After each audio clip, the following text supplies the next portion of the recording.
राधे कृष्णा आप सभी को। श्री माता वैभव लक्ष्मी व्रत कथा।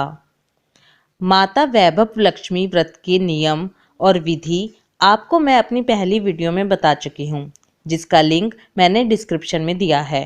आप एक बार वो वीडियो भी ज़रूर देखें। कथा शुरू करने से पहले लक्ष्मी स्तवन का पाठ किया जाता है, जो इस तरह है। या रक्तांबुजवासिनी विलसिनी चंडाशु तेजस्विनी, या रक्ता रुधिरांबरा हरि सखिया श्री मनोल्हादिनी, या रत्नाकरम मंथन प्रगटिताम विष्णोस्वया गेहिनी, सा मां पातु मनोरमा भगवती लक्ष्मीश्च पद्मावती। अर्थात जो लाल कमल में रहती हैं, जो अपूर्व कांति वाली हैं, जो असह्य तेज वाली हैं, जो पूर्ण रूप से लाल हैं, जिसने रक्त रूप वस्त्र पहने हैं, जो भगवान विष्णु को अति प्रिय हैं, जो लक्ष्मी मन को आनंद देती हैं, जो समुद्र मंथन से प्रकट हुई हैं, जो विष्णु भगवान की पत्नी हैं, जो कमल से जन्मी हैं और जो अतिशय पूज्य हैं, वैसे हे लक्ष्मी देवी आप मेरी रक्षा करें। कथा इस प्रकार है। एक बड़ा शहर था। इस शहर में लाखों लोग रहते थे। पहले के जमाने के लोग साथ साथ रहते थे और एक दूसरे के काम आते थे, पर नए जमाने के लोगों का स्वरूप ही अलग सा है। सब अपने अपने काम में रत रहते हैं, किसी को किसी की परवाह नहीं। घर के सदस्यों को भी एक दूसरे की परवाह नहीं होती। भजन कीर्तन, भक्ति भाव, दया, माया, परोपकार जैसे संस्कार कम हो गए हैं। शहर में बुराइयां बढ़ गई थी। शराब, जुआ, रेस, व्यभिचार, चोरी, डकैती आदि बहुत से अपराध शहर में होते थे।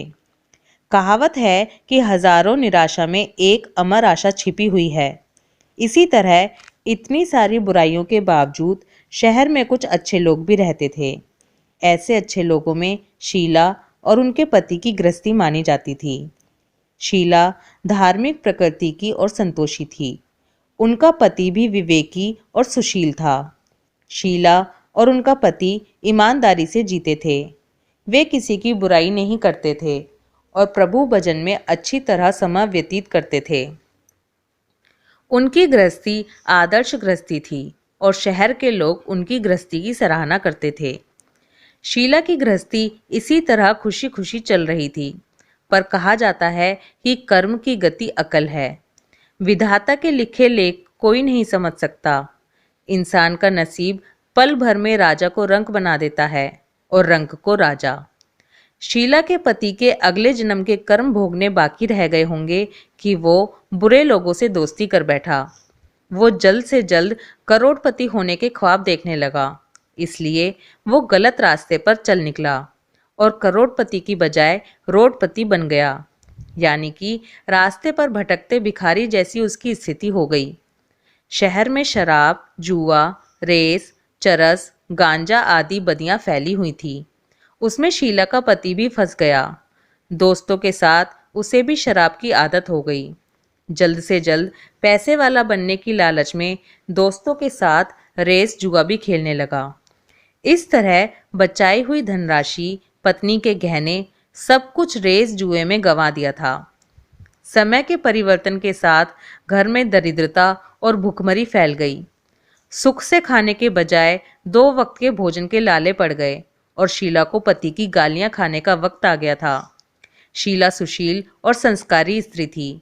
उसको पति के बर्ताव से बहुत दुख हुआ, किंतु वह भगवान पर भरोसा करके बड़ा दिल रखकर दुख सहने लगी। कहा जाता है कि सुख के पीछे दुख और दुख के पीछे सुख आता ही है, इसलिए दुख के बाद सुख आएगा ही, ऐसी श्रद्धा के साथ शीला प्रभु भक्ति में लीन रहने लगी। इस तरह शीला असह्य दुख सहते सहते प्रभु भक्ति में वक्त बिताने लगी। अचानक एक दिन दोपहर में उनके द्वार पर किसी ने दस्तक दी। शीला सोच में पड़ गई कि मुझ जैसे गरीब के घर इस वक्त कौन आया होगा। फिर भी द्वार पर आए हुए अतिथि का आदर करना चाहिए, ऐसे आर्य धर्म के संस्कार वाली शीला ने खड़े होकर द्वार खोला। देखा तो एक माजी वहां खड़ी हुई थी। वो बड़ी उम्र की लगती थी। किंतु उनके चेहरे पर अलौकिक तेज निखर रहा था। उनकी आंखों में से मानो अमृत बह रहा था। उनका भव्य चेहरा करुणा और प्यार से छलकता था। उनको देखते ही देखते शीला के मन में अपार शांति छा गई। वैसे शीला इस माँ जी को पहचानती नहीं थी, फिर भी उनको देखकर शीला के रोम रोम में आनंद छा गया। शीला माँ जी को आदर के साथ घर में ले आई। घर में बिठाने के लिए कुछ भी नहीं था, इसलिए शीला ने सकुचाकर एक फटी हुई चादर पर उनको बिठाया। माँ जी ने कहा, क्यों शीला, मुझे पहचाना नहीं? शीला ने सकुचाकर कहा, माँ, आपको देखते ही बहुत खुशी हो रही है, बहुत शांति हो रही है। ऐसा लगता है कि मैं आपको बहुत दिनों से जानती हूँ और आपको ही ढूंढ रही थी, पर मैं आपको पहचान नहीं पाई। माँ जी ने हंसकर कहा, क्यों भूल गई? हर शुक्रवार को लक्ष्मी जी के मंदिर में भजन कीर्तन होते हैं, तब मैं भी वहाँ आती हूँ। वहाँ हर शुक्रवार को हम मिलते हैं। पति गलत रास्ते पर चढ़ गया था, तब से शीला बहुत दुखी हो गई थी और दुख की मारी वो लक्ष्मी जी के मंदिर में भी नहीं जाती थी। बाहर के लोगों के साथ नज़र मिलाते भी उसे शर्म लगती थी। उसने याददाश्त पर जोर दिया, पर माँ जी उसे तब भी याद नहीं आई। तब माँ जी ने कहा, तू लक्ष्मी जी के मंदिर में कितने मधुर भजन गाती थी, अभी अभी तू दिखाई नहीं देती थी, इसलिए मुझे हुआ कि तू क्यों नहीं आती, कहीं बीमार तो नहीं हो गई है। ऐसा सोचकर मैं तुझे मिलने चली आई हूँ। माँ जी के अति प्रेम भरे शब्दों से शीला का हृदय पिघल गया। उसकी आंखों में आंसू आ गए। माँ जी के सामने वो बिलख बिलख कर रोने लगी। ये देखकर माँ जी शीला के नजदीक आईं और उसकी सिसकती पीठ पर प्यार भरा हाथ फेरकर सांत्वना देने लगीं। माँ जी ने कहा, बेटी, सुख और दुख तो धूप छांव जैसे होते हैं। धैर्य रखो बेटी, और तुझे परेशानी क्या है? तेरे दुख की बात मुझे सुना, तेरा मन हल्का हो जाएगा और तेरे दुख का उपाय भी मिल जाएगा। माँ जी की बात सुनकर शीला के मन को शांति मिली। उसने माँ जी से कहा, माँ, मेरी गृहस्थी में भरपूर सुख और खुशियाँ थी। मेरे पति भी सुशील थे। अचानक हमारा भाग्य हमसे रूठ गया। मेरे पति बुरी संगति में फंस गए और बुरी आदतों के शिकारी हो गए। कुछ गवा बैठे हैं, हम रास्ते के भिखारी जैसे बन गए हैं। ये सुनकर माँ जी ने कहा, ऐसा कहा जाता है कि कर्म की गति न्यारी होती है। हर इंसान को अपने कर्म भुगतने ही पड़ते हैं, इसलिए तू चिंता मत कर। अब तू कर्म भुगत चुकी है, अब तुम्हारे सुख के दिन अवश्य आएंगे। तू तो माँ लक्ष्मी जी की भक्त है। माँ लक्ष्मी जी तो प्रेम और करुणा की अवतार हैं। वे अपने भक्तों पर हमेशा ममता रखती हैं। इसलिए तू धैर्य रखकर माँ लक्ष्मी जी के व्रत कर, इससे सब कुछ ठीक हो जाएगा। माँ लक्ष्मी जी का व्रत करने की बात सुनकर शीला के चेहरे पर चमक आ गई। उसने पूछा, माँ, लक्ष्मी जी का व्रत कैसे किया जाता है, वह मुझे समझाइए, मैं ये व्रत अवश्य करूँगी। माँ जी ने कहा, बेटी, माँ लक्ष्मी जी का व्रत बहुत ही सरल है। उसे वरद लक्ष्मी व्रत या वैभव लक्ष्मी व्रत भी कहा जाता है। यह व्रत करने वाले की सब मनोकामना पूर्ण होती हैं। वह सुख, संपत्ति और यश प्राप्त करता है। ऐसा कहकर माँ जी वैभव लक्ष्मी व्रत की विधि कहने लगी। वो बोली, बेटी, वैभव लक्ष्मी व्रत वैसे तो सीधा साधा व्रत है, किंतु कई लोग यह गलत तरीके से करते हैं और उन्हें उसका फल नहीं मिलता।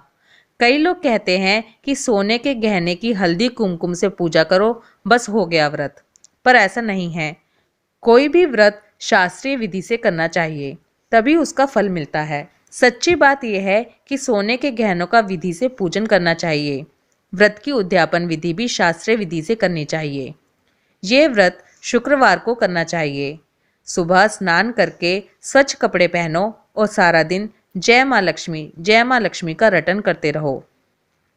किसी की चुगली नहीं करनी चाहिए। शाम को पूर्व दिशा में मुंह करके आसन पर बैठ जाओ। सामने पाटा रखकर उस पर रुमाल रखो। रुमाल पर चावल का छोटा सा ढेर करो। उस ढेर पर पानी से भरा तांबे का कलश रखकर कलश पर एक कटोरी रखो। उस कटोरी में एक सोने का गहना रखो। सोने का ना हो तो चांदी का भी रख सकते हो। चांदी का ना हो तो नगद रुपया भी चलेगा। बाद में घी का दीपक जलाकर अगरबत्ती सुलगाकर रखो। माँ लक्ष्मी जी के बहुत स्वरूप हैं और माँ लक्ष्मी जी को श्री यंत्र अति प्रिय है। इसलिए वैभव लक्ष्मी में पूजन विधि करते वक्त सबसे पहले श्री यंत्र और लक्ष्मी जी के विविध स्वरूपों का सच्चे दिल से दर्शन करो। उसके बाद लक्ष्मी स्तवन का पाठ करो। बाद में कटोरी में रखे हुए गहने या रुपए को हल्दी, कुमकुम और चावल चढ़ाकर पूजा करो और लाल रंग का फूल चढ़ाओ। शाम को कोई मीठी चीज बनाकर उसका प्रसाद रखो। ना हो सके तो शक्कर या गुड़ भी चल सकता है। फिर आरती करके 11 बार सच्चे हृदय से जय माँ लक्ष्मी बोलो। बाद में 11 या 21 शुक्रवार यह व्रत करने का दृढ़ संकल्प माँ के सामने करो और आपकी जो मनोकामना हो वो पूरी करने को माँ लक्ष्मी जी से विनती करो। फिर माँ का प्रसाद बांट दो और थोड़ा प्रसाद अपने लिए रख लो। अगर आप में शक्ति हो तो सारा दिन उपवास रखो और सिर्फ प्रसाद खाकर शुक्रवार का व्रत करो। शक्ति ना हो तो एक बार शाम को प्रसाद ग्रहण करते समय खाना खा लो। अगर थोड़ी शक्ति भी ना हो तो 2 बार भोजन कर सकते हो। बाद में कटोरी में रखा गहना या रुपया ले लो। कलश का पानी तुलसी की क्यारी में डाल दो और चावल पक्षियों को डाल दो। इसी तरह शास्त्रीय विधि से व्रत करने से उसका फल अवश्य मिलता है। इस व्रत के प्रभाव से सब प्रकार की विपत्ति दूर होकर आदमी मालामाल हो जाता है। संतान ना हो तो संतान प्राप्ति होती है। सौभाग्यवती स्त्री का सौभाग्य अखंड रहता है। कुंवारी लड़की को मनभावन पति मिलता है। शीला यह सुनकर आनंदित हो गई। फिर पूछा, माँ, आपने वैभव लक्ष्मी व्रत की जो शास्त्रीय विधि बताई है वैसे मैं अवश्य करूंगी, किंतु उसकी उद्यापन विधि किस तरह करनी चाहिए ये भी कृपा करके सुनाइए। माँ जी ने कहा, 11 या 21 जो मन्नत मानी हो उतने शुक्रवार यह वैभव लक्ष्मी व्रत पूरी श्रद्धा और भावना से करना चाहिए। व्रत के आखिरी शुक्रवार को खीर का नैवेद्य रखो। पूजन विधि हर शुक्रवार को करते हैं वैसे ही करनी चाहिए। पूजन विधि के बाद श्रीफल फोड़ो और कम से कम 7 कुंवारी या सौभाग्यशाली स्त्रियों को कुमकुम का तिलक करके वैभव लक्ष्मी व्रत की एक एक पुस्तक उपहार में देनी चाहिए और सबको खीर का प्रसाद देना चाहिए। फिर धन लक्ष्मी स्वरूप, वैभव लक्ष्मी स्वरूप माँ लक्ष्मी जी की छवि को प्रणाम करें। माँ लक्ष्मी जी का यह स्वरूप वैभव देने वाला है।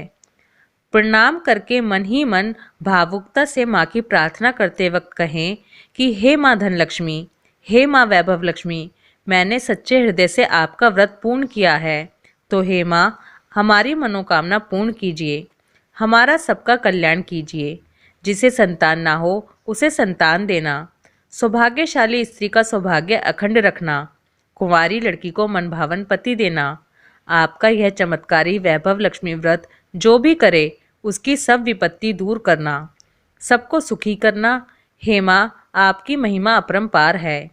माँ जी के पास से वैभव लक्ष्मी व्रत की शास्त्रीय विधि सुनकर शीला भाव विभोर हो उठी। उसे लगा मानो सुख का रास्ता मिल गया। उसने आंखें बंद करके मन ही मन उसी क्षण संकल्प लिया कि हे वैभव लक्ष्मी माँ, मैं भी माँ जी के कहे अनुसार श्रद्धापूर्वक शास्त्रीय विधि से वैभव लक्ष्मी व्रत 21 शुक्रवार तक करूंगी और व्रत की शास्त्रीय रीति के अनुसार उद्यापन भी करूंगी। शीला ने संकल्प करके आंखें खोली तो सामने कोई ना था। वह विस्मित हो गई कि माँ जी कहाँ चली गईं। यह माँ जी कोई दूसरी नहीं, साक्षात लक्ष्मी जी ही थी। शीला लक्ष्मी जी की भक्त थी, इसलिए अपने भक्त को रास्ता दिखाने के लिए माँ लक्ष्मी देवी माँ जी का स्वरूप धारण करके शीला के पास आई थी। दूसरे दिन शुक्रवार था। प्रातःकाल स्नान करके स्वच्छ कपड़े पहनकर शीला मन ही मन श्रद्धा और पूरे भाव से जय माँ लक्ष्मी का मन ही मन रटन करने लगी। सारा दिन किसी की चुगली नहीं की। शाम हुई तब हाथ पांव मुंह धोकर शीला पूर्व दिशा में मुंह करके बैठी। घर में पहले तो सोने के बहुत से गहने थे, पर पति ने गलत रास्ते पर चलकर सब गिरवी रख दिए। पर नाक की कील बच गई थी। नाक की कील निकालकर उसे धोकर शीला ने कटोरी में रख दिया। सामने पाटे पर रुमाल रखकर मुट्ठी भर चावल का ढेर किया। उस पर तांबे का कलश पानी भरकर रखा। उसके ऊपर कील वाली कटोरी रखी। फिर विधि पूर्वक वंदन, स्तवन, पूजन वगैरह किया और घर में थोड़ी शक्कर थी, वो प्रसाद में रखकर वैभव लक्ष्मी व्रत किया। यह प्रसाद पहले पति को खिलाया। प्रसाद खाते ही पति के स्वभाव में फर्क पड़ गया। उस दिन उसने शीला को मारा नहीं, सताया भी नहीं। शीला को बहुत ही आनंद हुआ। उसके मन में वैभव लक्ष्मी व्रत के लिए श्रद्धा और बढ़ गई। शीला ने पूर्ण श्रद्धा भक्ति से 21 शुक्रवार तक व्रत किया। 21वें शुक्रवार को विधि पूर्वक उद्यापन विधि करके 7 स्त्रियों को वैभव लक्ष्मी व्रत की 7 पुस्तकें उपहार में दी। फिर माताजी के धन लक्ष्मी स्वरूप की छवि को वंदन करके भाव से मन ही मन प्रार्थना करने लगी। हे माँ धन लक्ष्मी, मैंने आपका वैभव लक्ष्मी व्रत करने की मन्नत मानी थी, वो आज पूर्ण किया है। हे माँ, मेरी हर विपत्ति दूर करो, हमारा सबका कल्याण करो। जिसे संतान ना हो उसे संतान देना, सौभाग्यवती स्त्री का सौभाग्य अखंड रखना, कुमारी लड़की को मनभावन पति देना। जो कोई आपका यह चमत्कारी वैभव लक्ष्मी व्रत करे उसकी सब विपत्ति दूर करना, सबको सुखी करना। हे माँ, आपकी महिमा अपार है। ऐसा बोलकर लक्ष्मी जी के धन लक्ष्मी स्वरूप की छवि को प्रणाम किया। इस तरह शास्त्रीय विधि से शीला ने श्रद्धा से व्रत किया और तुरंत ही उसे फल मिला। उसका पति सही रास्ते पर चल निकला और अच्छा आदमी बन गया। कड़ी मेहनत से व्यवसाय करने लगा। धीरे धीरे समय परिवर्तित हुआ और उसने शीला के गिरवी रखे गहने छुड़ा लिए। घर में धन की बाढ़ सी आ गई। घर में पहले जैसी सुख शांति छा गई। वैभव लक्ष्मी व्रत का प्रभाव देखकर मोहल्ले की दूसरी स्त्रियां भी शास्त्रीय विधि से वैभव लक्ष्मी का व्रत करने लगी। हे माँ धन लक्ष्मी, आप जैसे शीला पर प्रसन्न हुई, उसी तरह आपका व्रत करने वाले सब पर प्रसन्न होना, सबको सुख शांति देना। जय माँ धन लक्ष्मी, जय माँ वैभव लक्ष्मी। बोलो विष्णु भगवान की जय। राधे कृष्णा।